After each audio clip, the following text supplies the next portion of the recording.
जय हिंद दोस्तों। तो आज की इस वीडियो में हम जानेंगे कि आखिर ऊतक क्या होता है। इसके पहले वाले वीडियो में मैंने कोशिका और कोशिका विभाजन के बारे में बता चुका हूं। तो आज हम इस ऊतक के बारे में बहुत ही विस्तार से पढ़ते हैं, जो हमारे बहुत सारे कॉम्पिटिटिव एग्जामिनेशन में यहाँ से सवाल पूछे जाते हैं। तो चलिए शुरुआत करते हैं। देखिए, ऊतक क्या होता है। इसे इंग्लिश में टिश्यू कहते हैं।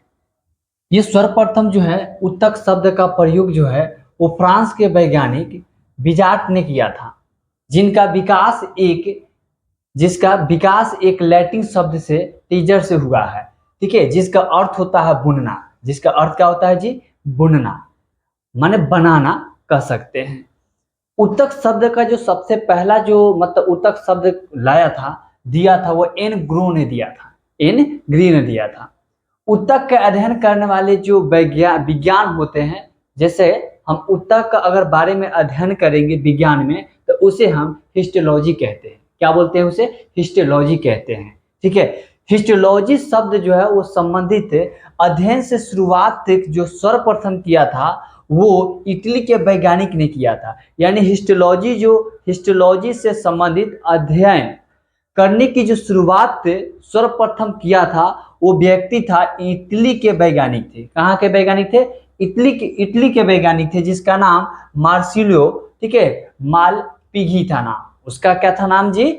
मार मार्सिलो मार्स मार्सिलो मलपिघी नाम था, जो इसीलिए इसे फादर ऑफ द हिस्टोलॉजी भी कहा जाता है।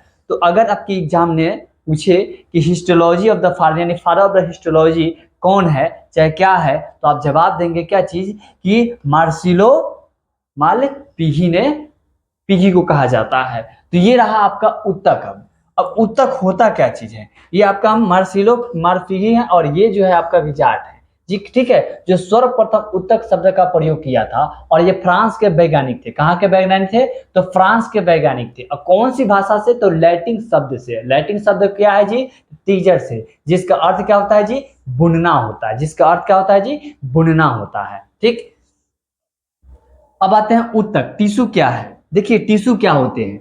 यह एक कोशिका के समूह है जो विशेष कार्य करने के लिए एक जगह एकत्रित होते हैं। उन्हें हम ऊतक कहते हैं। जैसे वो कोशिका जो है ना, एक समूह है जो किसी विशेष कार्य करने के लिए एक समूह में उपस्थित होते हैं। इसी को हम ऊतक कहते हैं। ऊतक जो होते हैं विभिन्न प्रकार की कोशिकाओं को मिलकर बना होता है। जैसे अगर हम बात करें, हमारे जो शरीर बना हुआ है वो छोटे छोटे कोशिकाओं से मिलकर बना है। तो जब कोशिका एक साथ मिलती है तो एक ऊतक का निर्माण करता है। जब ऊतक के एक साथ मिलती है तो वह अंग का निर्माण करता है। ठीक है, और जब एक साथ अंग मिलता है तो अंग तंत्र का निर्माण होता है। जब एक साथ अंग तंत्र मिलता है तब कोई प्राणी जीव का निर्माण होता है। ये आपका ये प्रक्रिया हुआ। यानी हमारी जो शरीर है, हमारे शरीर की जो सबसे छोटी जो इकाई है वो कौन है? तो कोशिका है। जब कोशिका को एक साथ मिला दिया जाता है, एक साथ मिलता है, तब जाके ऊतक बनता है। और हमारे शरीर से जब ऊतक होता है तो ऊतक से जो है कि हम लोग अंग बनाते हैं। जैसे हमारे शरीर के विभिन्न प्रकार के जो अंग है वो क्या चीज से मिलकर बना हुआ है? तो ऊतक से ही मिलकर बना हुआ है। ठीक है, जब कोशिकाएं समूह में होते हैं तो उसे हम भी ऊतक कहते हैं। कोशिकाएं परस्पर मिलकर ऊतकों का निर्माण करती है। हमने बताया है कि जब कोशिका आपस में मिलेगा तो किस चीज का निर्माण करेगा? ऊतक का निर्माण करेगा। किस चीज का निर्माण करेगा जी? तो ऊतक का निर्माण करता है। ठीक है, जैसे आप फिगर में समझ सकते हैं, ये ऊतक है।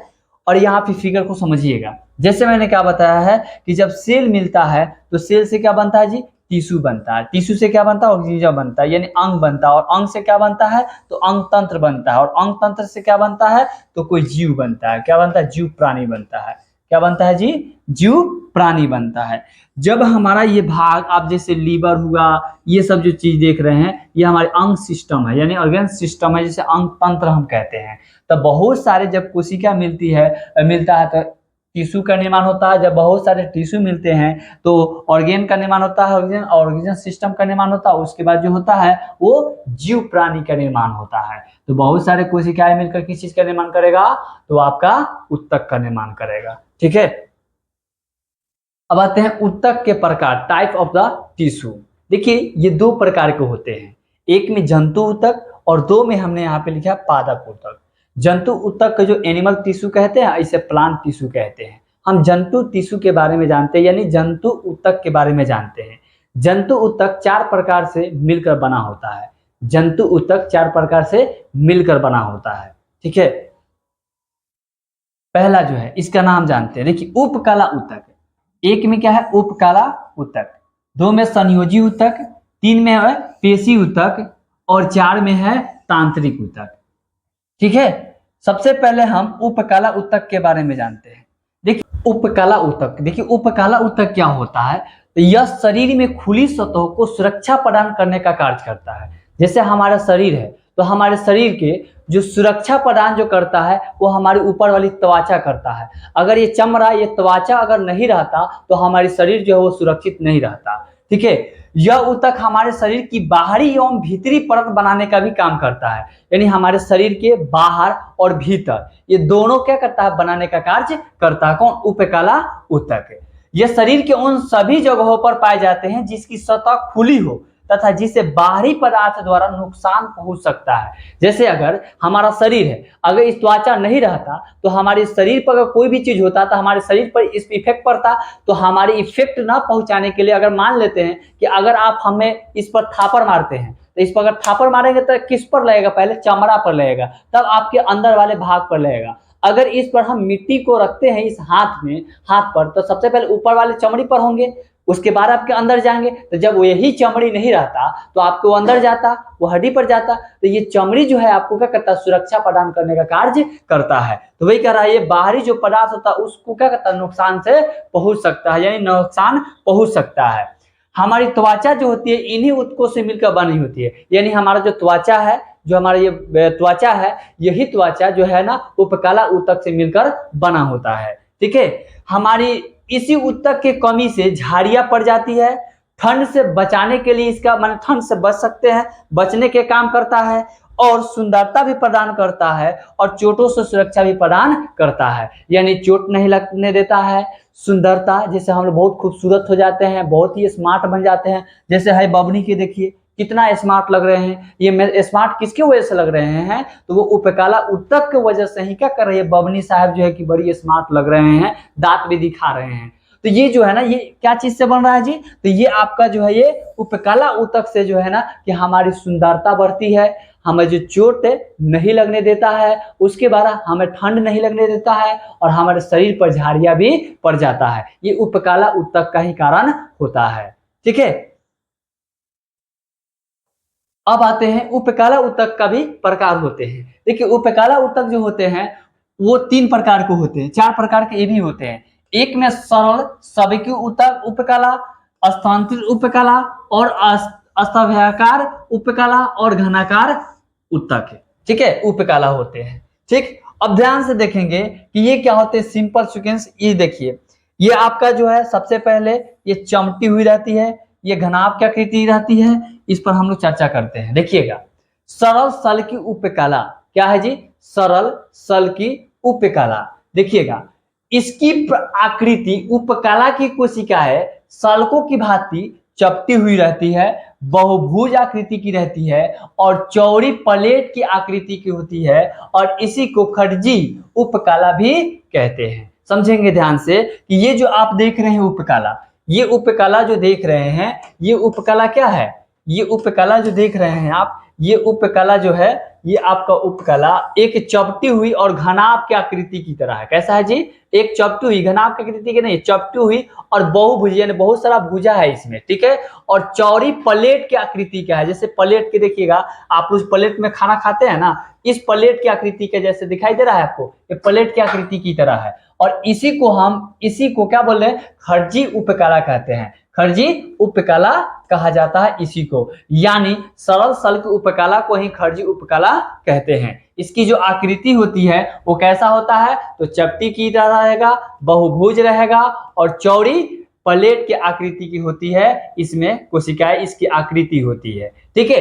ऐसी ऊतक की कोशिकाएं जो कोमल सतह का निर्माण करता है, यानी ये जो सतह का जो निर्माण करता है वो बहुत ही कोमल होता है। जैसे हमारा जो गाल होता है, देखते हैं बहुत ही कोमल होता है, बहुत ही मुलायम होता है, तो इसका जो है ना ये निर्माण करता है। जैसे यहाँ पर देखिए, ये बबनी साहब का देखिए जो गाल है, ये गाल जो होता है, ये गाल का जो चमड़ी है यानी जो त्वचा है वो बहुत ही मुलायम होता है, वो बहुत ही कोमल होता है। और किसके वजह से होता है? तो सरल सल की उपकला के कारण ही होता है। ठीक है, बहुत ही मुलायम होता है। इन कोशिकाओं को केंद्रक भी चपटे होते हैं, यानी इस कोशिका में जो केंद्रक होते हैं वो भी चिमटा हुआ होता है, मतलब चपटा हुआ रहता है, ये चिपका हुआ रहता है। देखिए ये केंद्रक है, मान लो ये केंद्रक है, देखिए चिपटा हुआ है। इसमें केंद्रक भी जो होता है ना वो भी चिपटा हुआ होता है। ठीक है, तो अगर आपसे कोई क्वेश्चन पूछे कि बताइए, चाहे कभी एग्जामिनेशन में आपसे क्वेश्चन पूछा जाए कि बताइए किस ऊतक के कारण हमारी जो शरीर की जो त्वचा होती है वो बहुत ही कोमल होता है, तो सरल सल की उपकला ऊतक के कारण। ठीक है, और इसी को हम खरजी उपकला भी कहते हैं। ठीक है, आगे देखिए, ये देहगू के विभिन्न भागों में पाए जाते हैं, जैसे शरीर की बाहरी पर, रक्त नलिकाओं के दीवार पर भी, और फेफड़े के अंदर वायु कोष में भी, और ग्रस नली में भी। यानी इन चीजों पर क्या होता है, ये कोमल जो है कि पाए जाते हैं। जो कोमल जो हमारी त्वचा होती है वो बहुत ही कोमल सतह होते हैं, यानी हमारी जो सतह होती है वो बहुत ही कोमल होते हैं। कहाँ कहाँ होता है? शरीर के बाहरी पर, रक्त नलिकाओं के दीवार पर, फेफड़े के अंदर वायु के कोष में, और ग्रस नली में। इन जहां भी देखेंगे आप तो वहां पे जो कोमल सतह जो पाए जाते हैं, जैसे इसमें आप इसे ग्रस नली जो ये देख रहे हैं इसमें भी कोमल सतह पाए जाते हैं, फिर उसके बाद इस पर भी कोमल सतह पाए जाते हैं, और इसमें भी ग्रस नली जो क्या बोलते हैं फेफड़ा जो होता है, इन फेफड़े में भी क्या क्या पाया जाता है जी? तो इसके फेफड़े के जो अंदर वायु कोष जो होते हैं उसमें भी ये क्या होते हैं? बहुत ही कोमल सतह पाए जाते हैं। ठीक है, ये सरल सल्की उपकला में है। ठीक, अब आगे आते हैं स्तरित उपकला। देखिएगा इसमें क्या होता है कि त्वचा की उपकला कोशिकाओं को कटने और फटने से बचाने के लिए त्वचा में कई एपिथेलियम परतें उपस्थित होते हैं। यानी इसे कटने और फटने के लिए जो है कि इसे में कटने और फटने के लिए त्वचा के कई एपिथेलियम परतें क्या होते हैं? उपस्थित उसमें होते हैं। तो कहेगा कि त्वचा के उपकला में कोशिकाओं को कटने और फटने के लिए बचाने के लिए त्वचा में कौन से परतें उपस्थित होते हैं? तो क्या बोलेंगे? एपिथेलियम को हम क्या करते हैं? उपस्थित रहता है, जिसके कारण वो कटे फटे से बचाने का काम करता है। ठीक है, यह कोशिकाएं एक पैटर्न में उपस्थित होती है, यानी ये एक ही पैटर्न में रहेगा, ये इधर उधर नहीं रहता, एक ही पैटर्न में होगा, इसीलिए इसे स्तरित उपकला भी कहा जाता है। जैसे अगर मान लेते हैं ये उपकला आप जो देख रहे हैं, ये उपकला आपको जो है ये आपको उपकला दिखाई दे रहा है, तो इस उपकला में आपको क्या दिखाई दे रहा है? इसमें ये क्या है? पैटर्न है, एक ही पैटर्न में है, यानी देखिएगा एक ही पैटर्न में सभी यहाँ पे क्या है? कोशिकाएं हैं, तो ये एक पैटर्न में होती है, इसी को हम स्तरित उपकला कहते हैं। ठीक है, अब आता है क्या चीज? घनाकार उपकला। ठीक है, क्या होता है जी? घनाकार उपकला। अच्छा, जो कटे फटे होते हैं, जैसे हमारा ये शरीर है, तो जो हमारा शरीर जो कटफट करता है ये क्या होता है? इसमें नहीं होता, यानी जो शरीर जो कटफट होता है इसे बचाने का जो काम करता है वो हमें एपिथेलियम काम करता है। कौन सा? एपिथेलियम काम करता है। ठीक है, अब आता है घनाकार उपकला। देखिए घन के आकृति की तरह हो, जैसे घनाकार हो, क्या हो जी? घनाकार हो। जैसे यहाँ पे आप देख सकते हैं ये मेरा जो आकृति है ये क्या है? घनाकार आकृति है। ये मेरा क्या किस आकृति का है जी? तो घनाकार आकृति का है। ठीक है, ये क्या है जी? मेरा घनाकार आकृति है। तो वही कह रहा है जो घनाकार आकृति का हो, सुनिएगा, यह घन के आकार का हो। ये क्या किसके आकार का हो जी? यह घन के आकार की कोशिकाओं को बना होता है, यानी ये घन की आकृति होती है और इन्हीं से मिलकर क्या होता है? कोशिकाओं से मिलकर बना होता है। इसका मुख्य जो कार्य होता है वो स्राव और अवशोषण करना होता है। ठीक है, यह वृक्क नलिकाओं, जंदो, संवेद ग्रंथियों में पाए जाते हैं। ठीक है, जैसे लाल ग्रंथिया में, गुर्दों के नलिकाओं में, वृषण और अंडाशय के ग्रंथियों के निर्माण में भी क्या होते हैं? ये पाए जाते हैं। देखिएगा ये हमारा जो शरीर है, इन चीजों में किस चीज में? ये क्या है जी? अंडाशय है, वृषण है, अंडाणु है। ठीक है, उसके बाद क्या है? ये मेरा क्या है जी? लाल ग्रंथिया है, ठीक है। और ये जो गर्दे की क्या है, गर्दे की नलिकाएं जो होती है, इस नलिकाओं में क्या पाया जाता है, तो घनाकार उपकला पाए जाते हैं, ठीक है। और इसका जो मुख्य जो कार्य होता है वो स्राव करना और अवशोषण करना। क्या होता है जी, स्राव करना और अवशोषण करना, ठीक है। तो कहेगा किस उपकला के कारण अवशोषण होता है, तो घनाकार उपकला के कारण। घनाकार उपकला का कार्य क्या होता है, तो अवशोषण और अवशोषण और स्राव करना, ठीक है, इसका कारण कार्य होता है, ठीक है। लाल ग्रंथिया में क्या पाया जाता है, कौन से ऊतक उपकला पाए जाते हैं, तो घनाकार उपकला पाए जाते हैं, ठीक है। अब आगे चलते हैं, देखिएगा। अब आता है स्तंभाकार उपकला। देखिएगा, यह लंबी एवं पतली कोशिकाओं में एक अस्तर का बना होता है, यानी ये एक ही अस्तर का बना होता है। देखिएगा, एक ही अस्तर का, देखिए ये सेम है एकदम, ठीक है, एक अस्तर का होगा, इसमें कहीं से डिफरेंट आपको नहीं दिखाई देगा, ठीक है। कुछ स्थानों पर इन कोशिकाओं के बीच में कई स्थानों पर श्लेष्म का स्रावन करने वाली चषक कोशिकाएं भी पाई जाती है, यानी इसमें चषक कोशिकाएं भी पाई जाती है, गोबलेट सेल जिसको कहते हैं। इसकी सतह पर सूक्ष्म कूर पाए जाते हैं। उदाहरण के तौर पर समझिएगा कि आमाशय की लाइनिंग में और परते में, जैसे छोटी आंत में, पित्ताशय में, पित्तवाहिनियों में, आंतरिक सतहों पर पाए जाते हैं। और ये आंतरिक सतहों से पीत होता है। देखिएगा, आप अगर कभी आप मीट खाए होंगे, ठीक है, बकरा का, तो देखे होंगे कि इसमें एक पीत के करेजी के जस्ट बगल में रहता है, ठीक है। और ये काम होता है क्या चीज, ये पीला टाइप का रहता था, इसी को हम पीत कहते हैं। इसे क्या बोलते हैं जी, पीत कहते हैं। अगर ये आपके उस मीट में उसमें अगर फूट जाता है तो वो पूरा जहरीला बना देता है, जहर के समान हो जाता है, ठीक है। और आपका वो जो है कि चिकन जो है या मीट भी होगा वो आपका सही नहीं होगा, ठीक है। और ये आपका जो देख रहे हैं लाद पचौनी, ये सब आप लोग देख सकते हैं। तो इनमें क्या होता है, आंतरिक सतहों पर क्या होता है, ये पाए जाते हैं, ठीक है। स्तंभाकार उपकला जिसको कहते हैं। और यह इसकी जो आकृति है ये पतली और लंबी होती है, जो कोशिकाओं के स्तर के मिलकर बना होता है, ठीक है। ये बहुत सारे कोशिकाओं को मिलकर बना होता है, जो लंबी और पतली होती है और एक स्तर का ही बना होता है, ठीक है। चलिए अब आते हैं संयोजी ऊतक।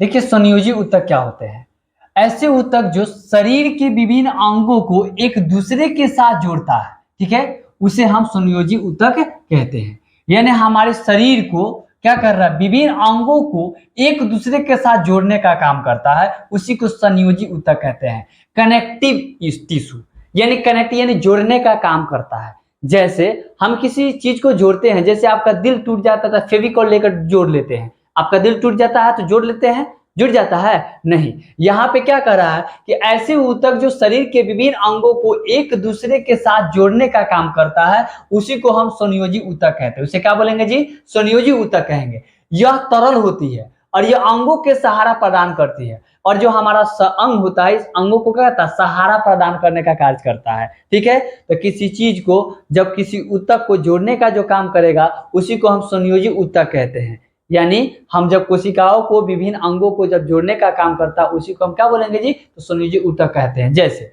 अगर मान लेते हैं कि ये हाथ है, तो हाथ ये जो है कोई व्यक्ति है, और यहाँ पे कोई व्यक्ति है और इसका हाथ हो गया और इसमें उंगली हो गया, तो देखिए एक दूसरे से ये अंगों को क्या कर रहा है, जोड़ने का काम कर रहा है। ये क्या चीज कर रहा है जी, अंगों का जोड़ने का काम करता है। जो ये अंग का जो जोड़ने का काम करता है, उसी को हम क्या बोलते हैं, संयोजी ऊतक कहते हैं। इसे क्या बोलते हैं जी, संयोजी ऊतक कहते हैं। जैसे यहाँ पे देखिए सेल जो नरकुलस है, फिर उसके बाद जो है कि मेरा हाथ का है, ये हाथ देखिए, ये पैर देखिए, ये छाती देखिए, ये आंख देखिए, मुंह देखिए, सर देखिए, ये क्या अलग अलग भागों में क्या होता है, ये एक साथ जोड़ने का काम करता है और ये अंगों को सहारा प्रदान करने का कार्य करता है, उसी को हम संयोजी ऊतक कहते हैं, ठीक है। अब आता है संयोजी ऊतक। संयोजी ऊतक भी 5 प्रकार के होते हैं, अस्थि, उपाशिष्ट और लिगामेंट, टेंडर और रक्त, ठीक है। ये भी 5 प्रकार के होते हैं। अब समझेंगे कि बोन क्या होता है। देखिए, बोन को हम अस्थि कहते हैं इंग्लिश हिंदी में, ठीक है। अस्थि में हड्डियां। अस्थि एक प्रकार का क्या है, कनेक्टिव टिश्यू यानी संयोजी ऊतक होता है, ठीक है। और यह कंकाल तंत्र का निर्माण करके शरीरों को टार्च का निर्माण करता है, ठीक है। शरीरों को प्रोटेक्शन और द मूवमेंट प्रदान करती है। आरबीसी और डब्ल्यूसी के फॉर्मेशन करने का कार्य भी करता है। बोन अपने अंदर मिनरल्स को स्टोर करके रखता है। शरीर के कोमल अंगों को सुरक्षा प्रदान करता है। इसमें इसमें कोशिकाओं, कैल्शियम और फास्फोरस होते हैं, ठीक है। और इसमें उपस्थित सेल को हम ऑस्टियोसाइट भी कहते हैं। अब समझेंगे ध्यान से। देखिए, ये कंकाल तंत्र में क्या होते हैं, एक निर्माण करने में शरीर को टच का निर्माण करता है। यानी जो हमारा शरीर होता है और इस शरीर में जो है ना कंकाल तंत्र होते हैं, इस कंकाल तंत्र में इसका क्या होता है जो है कि ये निर्माण करने का कार्य करता है बोन, ठीक है।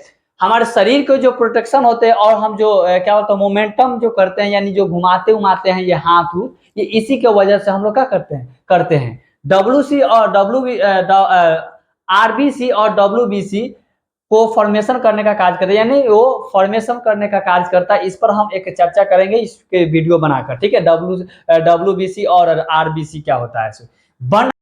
बोन अपने अंदर मिनरल्स को स्टोर करके रखता है, यानी एक जगह रखने का कार्य करता है, स्टोर करके, जैसे हम लोग स्टोर करते हैं। यह शरीर के कोमल अंगों को सुरक्षा प्रदान, जो हमारा शरीर है उस शरीरों को क्या होता है, जो कोमल होते हैं उस कोमल अंगों का सुरक्षा प्रदान करने का कार्य करते हैं, ठीक है। इसमें बोन में कोशिकाओं को कैल्शियम और फास्फोरस पाए जाते हैं। जैसे हमारे ये बोन है, इस बोन में जो है ना इसमें क्या क्या रहता है, तो कैल्शियम और फास्फोरस पाए जाते हैं, ठीक है ना। ये ज्यादातर मात्राएं में पाए जाते हैं। तो बोन में क्या चीज पाए जाते हैं, तो कैल्शियम और क्या चीज पाए जाते हैं जी, तो फास्फोरस पाए जाते हैं। इसमें उपस्थित सेल को हम क्या कहते हैं, ऑस्टियोसाइट भी कहते हैं। ऑस्टियोसाइट कहते हैं इसे, ठीक है, जो उपस्थित सेल में होते हैं, सेल को।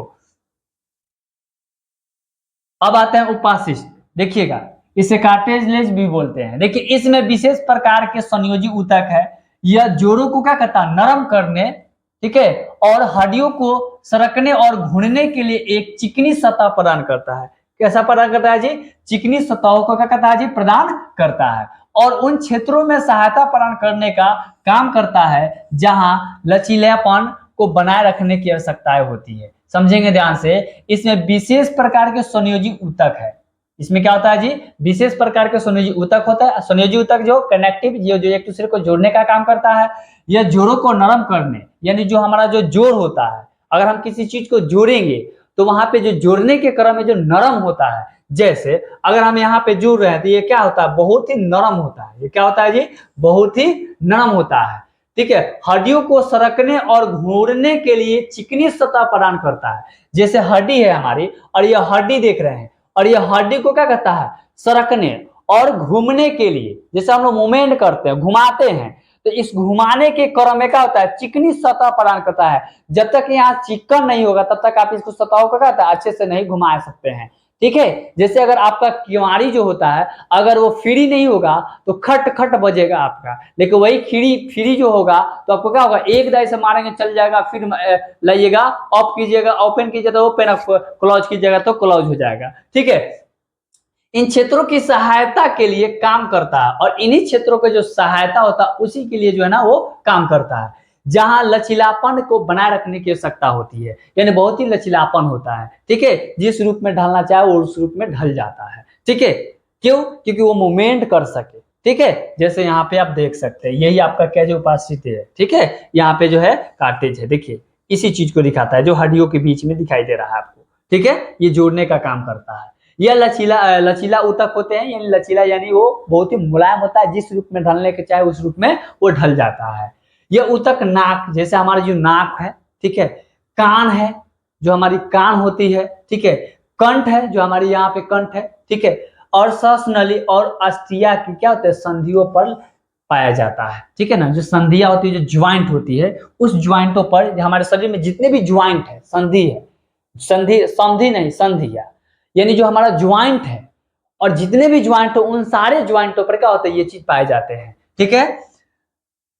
नाक पर भी, जैसे हमारा जो नाक है, देखिए यहाँ पे नाक है, इस नाक पर भी पाए जाते हैं, ठीक है। ये हड्डी हो गया मेरा, देखिए ये जो है हमारा क्या है जी, ये आपका उपाशिष्ट है, ठीक है। उसके बाद का कंठ पर, कान पर भी पाए जाते हैं, जो हमारा कान होता है, यहाँ पे देखेंगे ध्यान से, ये जो हमारा कान होता है, कान पर भी ये चीज को क्या होते हैं, पाए जाते हैं। ये जो कान देख रहे हैं, इस कान पर भी क्या होते हैं, पाए जाते हैं। कार्टिलेज में उपस्थित जीवित सेल को हम क्या कहते हैं, कैंड्रियो कैट कहते हैं, ठीक है, कैंड्रियोसाइट कहते हैं, सॉरी क्या बोलते हैं इसको, कैंड्रियोसाइट कहते हैं, ठीक है। यहाँ पे देख सकते हैं आप, बोन हो गया, ये मेरा हड्डी, ये बोन हो गया, ये कार्टेज हो गया, और ये जो हो गया ये भी हमारा क्या होगा, बोन हो गया। जो एक ये जो ये हड्डी और ये हड्डी को जोड़ता है, और इसमें जो होता है ना वो मुलायम होता है। क्या होता है जी, वो मुलायम है, ठीक है, कोमल जिसको हम कह सकते हैं, लचीलापन भी कह सकते हैं। लिगामेंट, देखिए लिगामेंट क्या होता है, जिसे स्नायु भी बोलते हैं। देखिए इसमें पीले इलास्टिक तंतु अधिक मात्राओं में पाए जाते हैं, ठीक है। यह हड्डियों को हड्डियों से कनेक्ट करने का काम करता है, यह ऊतक होता है। कनेक्ट यानी जोड़ने का काम करता है। किस चीज को जोड़ने का काम करता है जी, हड्डियों को हड्डियों से जोड़ने का काम करेगा। याद रखिएगा कि हड्डियों को हड्डियों से जोड़ने वाले को क्या कहते हैं जी, तो हड्डियों को हड्डियों को जोड़ने वाले को क्या बोलते हैं, लिगामेंट कहते हैं। क्या बोलते हैं इसे, लिगामेंट कहते हैं, स्याही भी कहते हैं इसे, ठीक है, याद रखेंगे इसको, ठीक है। ये कनेक्टिव यानी इसे कनेक्टिव यानी जोड़ने का काम करता है, इसीलिए जोड़ने वाले ऊतक भी कहते हैं। कंडरा स्याहू की तुलना में ये बहुत ही मजबूत माने मजबूत ऊतक है। ये क्या होता है जी, कंडरा जो होता है वो स्याही की तुलना में बहुत ही वो मजबूत ऊतक के रूप में होता है। ये बहुत ही स्ट्रांग होते हैं, ठीक है, वो टूट कर बिखरता नहीं है, वो बहुत ही कमजोर नहीं होता, वो बहुत ही मजबूत होता है, ठीक है, जैसे लोहा की तरह, ठीक। कंडरा देखिएगा ये क्या होते हैं, लिगामेंट समझ गए कि जो हड्डी को हड्डी से जोड़ने का काम करेगा, तो उसे हम क्या बोलेंगे, लिगामेंट। यानी लड़की को लड़की से जब प्रेम हो जाएगा तो उसे हम लिगामेंट कहेंगे, और जब लड़का को लड़की से प्रेम हो जाएगा तो उसे हम क्या कहेंगे, कंडरा कहेंगे, ठीक है।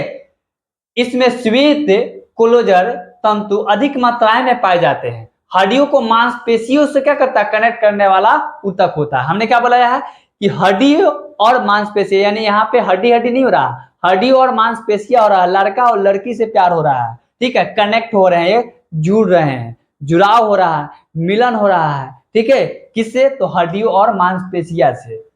हड्डियों और मांसपेशिया से कनेक्ट करने वाला ये ऊतक होते हैं, कौन, कंडरा, ठीक।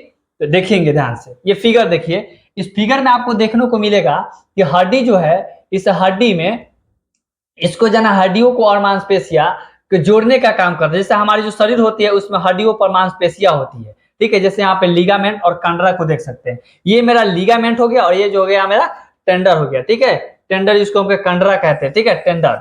ये होगा हमारा टेंडन हो गया, जो हमारे मांसपेशिया और हड्डी ये दोनों का जोड़ने का काम करेगा। जहां पे हड्डी होगा उसी के जस्ट बगल में क्या होगा, ये मांसपेशिया होगा, इन दोनों को जो जोड़ने का काम करेगा उसी को हम कंडरा या टेंडर कहते हैं, ठीक है। अब आता है रक्त, जिसे हम ब्लड कहते हैं। इस पर भी हम एक वीडियो स्पेशल बनाएंगे, लेकिन इसमें पढ़ना है इसलिए इस पर हम थोड़ा सा जान लेते हैं।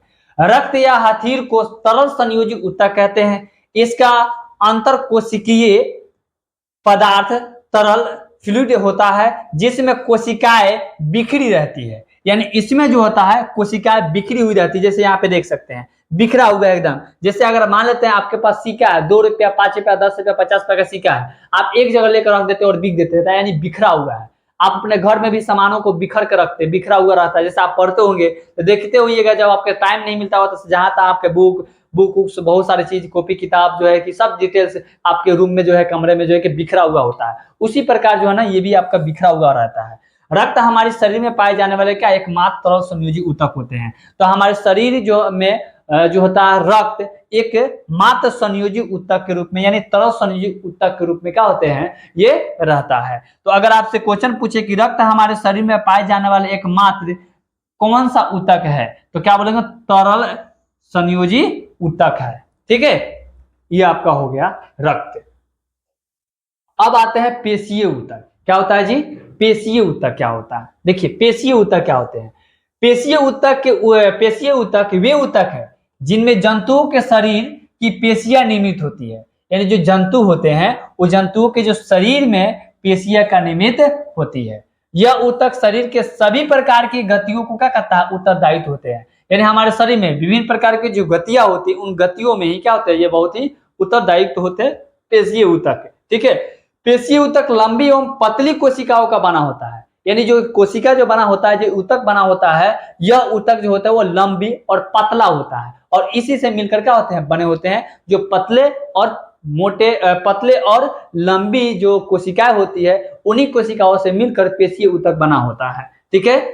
पेशीय ऊतक हमारे शरीर में मांसपेशियों को बनाने और उन्हें नियंत्रित करने का कार्य करता है। पेशीय ऊतक का कार्य जो होता है वो हमारे शरीर के मांसपेशियों को बनाने का काम करता है। जैसे हमारे शरीर में मांसपेशियां है तो इस मांसपेशियों को जो बनाने का काम करता है वो हमारी पेशीय ऊतक करता है और नियंत्रित करने का भी कार्य करता है।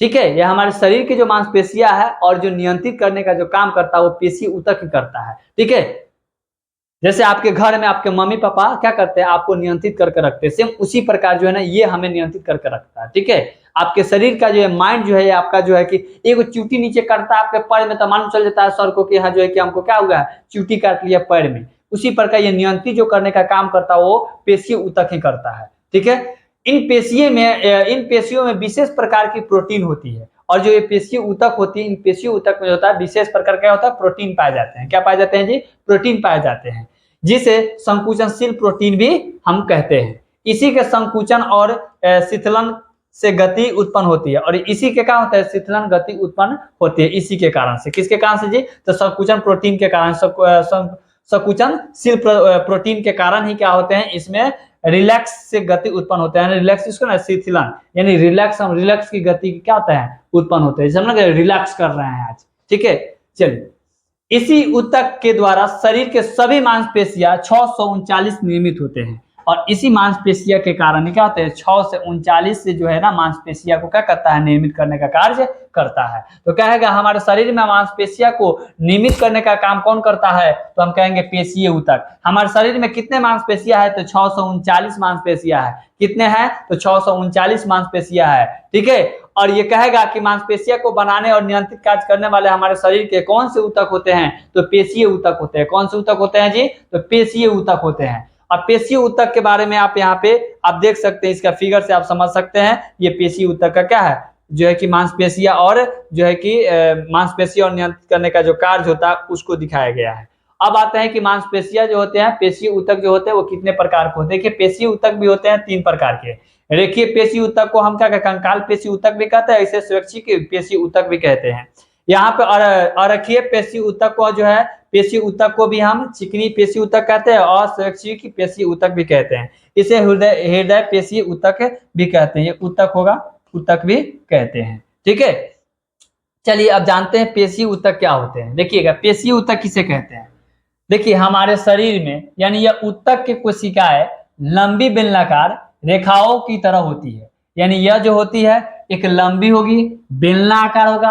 आप लोग बेलना देखो होइएगा, बेलना से मार भी खाए होइएगा मम्मी से सॉरी। तो ये बेलना जो देख रहे हैं ये बेलना के आकृति रहेगा। ठीक है, ये बेलना के आकृति रहेगा और यह रेखाएं की तरह होती है, यानी एक रेखा की तरह होती है। ठीक है, इसीलिए इसे रेखीय पेशीय ऊतक कहते हैं। जो बेलना के आकार के हो, जो लंबा हो यानी रेखा के आकृति का हो, उसी को हम क्या बोलेंगे, तो उसे हम रेखीय पेशीय ऊतक कहते हैं। ठीक, यह हमेशा हड्डियों से जुड़ी रहती है और शरीर को गति में सहायता प्रदान करती है। इसीलिए इसे कंकाल कोशिका भी कहा जाता है। यानी यह हमारे हड्डियों से जुड़ती है। ये क्या होता है जी, यह हमेशा हड्डियों से जुड़ी रहती है। यानी ये जो ऊतक होते हैं ये हड्डियों से जुड़ा हुआ रहता है। ये शरीर की गति में सहायता प्रदान करता है और इसीलिए इसे जो है हम कंकाल कोशिका भी कहते हैं। तो किस ऊतक को कंकाल कोशिका कहा जाता है, तो रेखीय पेशीय ऊतक को कहा जाता है। ठीक, जिन अंगों पर हमारा नियंत्रण होता है वे वहां पाई जाती है तो इसे अस्विक्ष पेशीय ऊतक कहते हैं। ठीक है, यानी हमारे जो अंगों पर जो नियंत्रण होता है वहां पाई जाती है तो इसे हम स्वैच्छिक पेशीय ऊतक कहते हैं, यानी रेखीय पेशीय ऊतक भी कहते हैं। ये पेशी हाथ, पैर, गर्दन आदि भागों में भी पाए जाते हैं। जैसे हमारे हाथ में पाए जाते हैं, गर्दन जो होता है इस गर्दन में पाए जाते हैं। उसके बाद ये हमारे हाथ पैर में भी पाए जाते हैं। ये जो देख रहे हैं पैर में पाए जाते हैं, हाथ में पाए जाते हैं और हमारा जो गर्दन है, ये गर्दन जो रीढ़ की जो हड्डी होती है इसके पीछे इसी पर हमारा क्या होता है, ये पाए जाते हैं। इसकी जो आकृति होती है वो इस प्रकार की आकृति होती है, जो लंबे बेलनाकार आकृतियां होते हैं इसके। ठीक है, ये लंबे बेलनाकार यानी पतले करके ये लंबा होते हैं, जो बेलनाकार आकृति के होते हैं। ठीक है, ये आपका क्या हो जाएगा, रेखीय पेशीय ऊतक हो गया। ठीक, अब बात करते हैं अरेखीय पेशीय ऊतक क्या होते हैं। देखिए अरेखीय पेशीय ऊतक जो होता है ये पतली और लंबी होती है, ये कैसा होता है जी, पतला और लंबा होता है, ठीक है। परंतु इन रेखाओं या धारियां नहीं होती, यानी इसमें ना रेखाएं होती है और ना धारियां होती है, ठीक है। इसीलिए इन्हें अरेखीय पेशी ऊतक कहते हैं, इसीलिए इसे अरेखीय पेशी ऊतक कहा जाता है, ठीक है। इसका जो संकुचन हमारी इच्छा के अनुसार नहीं होती है, यानी इसके इच्छा के, ये हमारी इच्छा के अनुसार इसका काम नहीं होता है, ठीक है। इस ऊतक के पेशीय ऊतक के सतह चिकना होता है, यानी यह ऊतक जो होता है, पेशीय ऊतक का जो सतह होता है वो बहुत ही चिकनापन होता है, बहुत ही चिकन होता है, एकदम गाल की तरह, ठीक है। जैसे आहार नली हो गया, जैसे क्या हो जाएगा जी, आहार नली। यहाँ पे आप आहार नली को देख सकते हैं, ये हमारा क्या होगा जी, आहार नली हो गया, ठीक। शरीर के वे अंग जिन पर हमारा नियंत्रण नहीं होता है और वे स्वैच्छिक पेशी के बने होते हैं, जैसे आहार नली में भोजन का प्रवाह और शरीर के भीतर अंगों का कार्य करना। जैसे हम आहार नली में भोजन का प्रवाह करते हैं, भोजन को हम खाते हैं, और शरीर के भीतर अंग का जो क्या होता है, कार्य जो करता है। हमारे शरीर के अंदर भी समझिए तो पाठ पुर्जा है, मशीन है। जैसे आप मशीनों को देखते हैं चलते रहता है, उसी पर हमारे शरीर के भी अंदर मशीन है। इसका जो है ना कि ये अंगों के अंदर ये भीतरी जो अंग होते हैं उसका जो है ना ये कार्य करना है, ठीक है, कार्य करता है, ठीक है। और यहाँ पे ये देख सकते हैं ये अरेखीय पेशी ऊतक होते हैं, ठीक है। अब आता है हृदय पेशी ऊतक। हमारा हृदय हृदय पेशी का बना होता है और यह हृदय के अंदर होती है और इनकी क्रिया अनैच्छिक होती है, यानी यह हमारा जो हृदय है वो हृदय पेशी ऊतक का ही बना होता है। हमारे जो हृदय है, ठीक है, इस हृदय जो बना होता है वो हमारी हृदय पेशी ऊतक से ही मिलकर बना होता है, इसके अंदर होती है। इनकी क्रिया जो होता है वो अनैच्छिक होते हैं, ठीक है। इसमें स्व उत्प्रेरणा पाया जाता है, जिसके कारण ये बिना थके लयबद्ध रूप में जीवन भर कार्य करते रहता है। जैसे देखिएगा पंपिंग करता है, यानी देखेंगे आप फुलाना जैसे नहीं होता है, अप डाउन देखते होइएगा। जब आप कभी किसी चीज को देखते होंगे, किसी जानवर को जो है कि अगर आप मारते समय तो देखिएगा वो पंप करता है, ठीक है, पंप करता है। अगर वो जिस दिन बंद हो जाएगा उस दिन आप क्या जीवित रहेंगे, नहीं रहे, तो जीवन भर आपका क्या हुआ, काम करते रहे, जीवन भर, मरने पर बार नहीं। जब आपको मर जाइएगा तो वो क्या हुआ, ऑटोमेटिक खत्म हो जाएंगे, आप चले गए, सब खत्म। लेकिन आप जब जीवित है तो जीवित में आपको वो पंप करते रहेगा, ठीक है ना। ये आपका अप डाउन करते रहता है। ये आप देख सकते हैं, ये हमारा क्या है, हृदय है। तो यही जो है ना हमारा क्या होता है, वो पंप करते रहता है, यानी वो अप डाउन करते हुए रहता है। इसका मैंने वीडियो बगल में दिखा देते हैं, ठीक है। तो ये आपका जो है ये बिना जीवन भर बिना थके हुए कार्य करते रहता है। आप जब तक जिएंगे तब तक आपका ये काम करते रहता है। आप बैठा रहेंगे लेकिन ये बैठेगा नहीं, ठीक है ना। ये जिस दिन बैठ जाएगा उस दिन आप क्या हो जाएंगे, इस दुनिया से चले जाएंगे, ठीक है। तो हृदय पेशी ऊतक जो होता है वो पेशी ऊतक से ही बना होता है, ठीक है। यह हृदय के अंदर होती है, ठीक है, और ये हृदय के क्या होते हैं, बहुत ही अंदर होते हैं। इनकी जो क्रिया होते हैं वो अनैच्छिक होते हैं, यानी इच्छा के अनुसार नहीं होता। आप इसके अपनी इच्छा के अनुसार काम नहीं कर सकते, ये ऑटोमेटिक होता है। और ये अपना काम वो लंबबद्ध रूप से अपना जीवित जब तक रहेंगे तब तक ये कार्य करते रहता है, सेल्फ एक्सप्रेशन है, ठीक है। आगे आते हैं तांत्रिक ऊतक। इस पर भी मैंने बहुत लंबा वीडियो बनाऊंगा, एक अलग स्पेशल वीडियो बना दूंगा, ठीक है। चलिए लेकिन कुछ जान लेते हैं।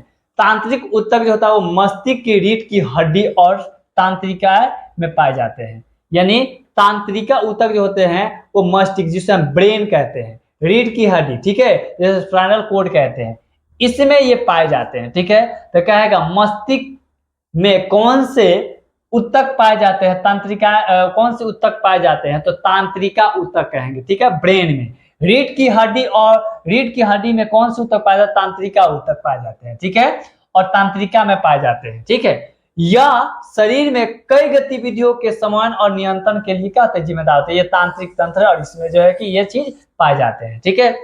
तांत्रिक ऊतक संवेदना के शरीर में एक भाग से दूसरे भाग में भेजने का कार्य करता है, यानी यह एक भाग से दूसरे भाग में भेजने का काम करता है, ठीक है। कौन सा, तांत्रिका ऊतक। तांत्रिका ऊतक को कोशिका न्यूरॉन भी कहा जाता है, यानी जो आप देख रहे हैं इसे हम न्यूरॉन कहते हैं, ठीक है। इसे क्या बोलते हैं जी, न्यूरॉन कहा जाता है, ठीक है, न्यूरॉन कहा जाता है, ठीक है। न्यूरॉन तांत्रिक ऊतक की क्या है, क्रियात्मक इकाई है। क्या जी, ये एक क्रियात्मक इकाई का रूप है, यानी इकाई है, ठीक है।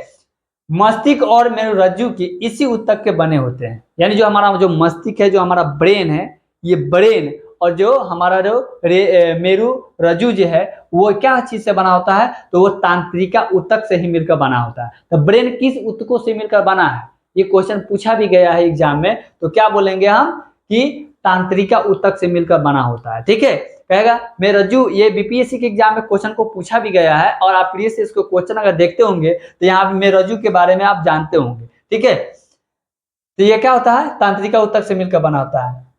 न्यूरॉन का मुख्य भाग जो होता है वो काइटोन कहलाता है, जिससे केंद्रक पाया जाता है, जिसमें केंद्रक पाया जाता है, माने इसमें जो होते हैं वो केंद्रक पाए जाते हैं। ठीक है, काइटोन में दानेदार संरचना पाई जाती है जिसे निसिल ग्रेनुलस कहा जाता है, जिसका रंग ग्रीन होता है, यानी इसका जो रंग होता है वो ग्रीन होता है। ठीक है, काइटोन का जो नीचे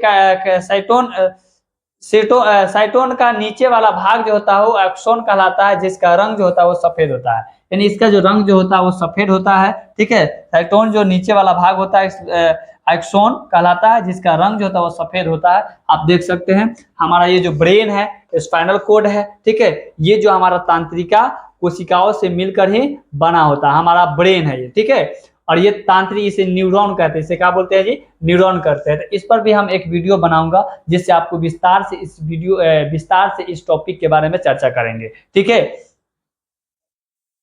तो आज के लिए इतना ही, क्योंकि इस टॉपिक से आपके जितने भी सारे क्वेश्चन बनते हैं या एग्जाम में पूछे जाते हैं वहां तक हमने बता दिया है। अगर आप बीपीएससी 69 की एग्जाम देने वाले हैं तो इसके पीवाई क्वेश्चन जो होंगे वो आपको प्रोवाइड करा दिया जाएगा। तब तो आज की इस क्लास में मैंने उत्तक के बारे में बताया हूँ, टीसू के बारे में बताया हूँ। अगले क्लास में मैं जो है कि अगले टॉपिक पर चर्चा करूंगा। आज आप लोग ये टॉपिक से बहुत सारे क्वेश्चन को कंप्लीट कर सकते हैं कॉम्पिटिटिव एग्जामिनेशन के लिए, खास करके जो एग्जाम अभी आने वाले हैं जैसे बिहार पुलिस, एसएससी या आप रेलवे का भी वैकेंसी आने वाला है, और बीपीएससी 69 के लिए बहुत ही मस्ट इंपोर्टेंट उपयोगी है। अगर आप इस वीडियो को देखते हैं तो साथ में आपको जो है इससे रिलेटेड जितने भी सारे क्वेश्चन होंगे वो सारे क्वेश्चन को कराया जाएगा, पर आपको थोड़ा समय देना पड़ेगा। तब तक के लिए इतना ही, फिर मिलेंगे अगले वीडियो में। जय हिंद, जय भारत।